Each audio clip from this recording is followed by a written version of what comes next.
ফিলিস্তিনিদের অনেক অত্যাচার করছো। মুসলমানদের শক্তি সম্পর্কে তুমি কি জানছো?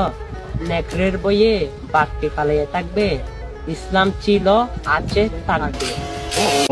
বাঁচবার কতদিন, চলুন নামাজ পড়ি প্রতিদিন। আমার প্রিয় নবীজি বলে, যে নামাজের দাওয়াত মানুষের কাছে পৌঁছালো, সে আমার সাথে বেহেশতে থাকবে। সুবহানাল্লাহ। ভালোবাসার বিনিময়ে কাউকে এতটা কষ্ট দিও না যে নামাজের মোনাজাতে বসেও তোমার জন্য কান্না করে। সারা পৃথিবীতে কি হচ্ছে কয়েক মিনিটের মধ্যে সবকিছু জানা যায়, কিন্তু 3.5 হাত মাটির মধ্যে কি হচ্ছে সেগুলো বোঝা যায় না।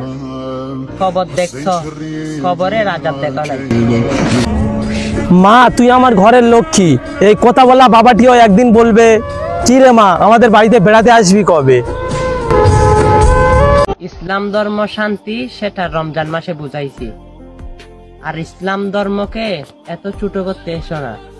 1000 রিকব সরাসরি গদ্দান ফোকাস করো। আমার প্রিয় নবীজি বলে, যে আমার 40টি হাদিসকে মানুষের কাছে পৌঁছালো, তার জন্য কঠিন হাসরের দিনে আমি সুপারিশ করব।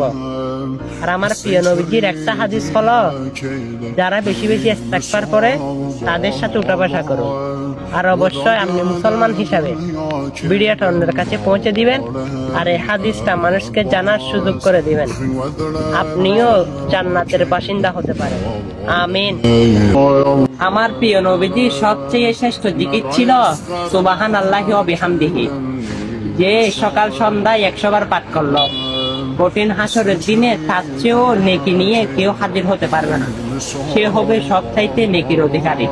আর ভিডিওটা আমি আপনাকে বললাম, আপনিও পড়ুন আর অন্যকে পড়ার সুযোগ করে দিন। আমিন।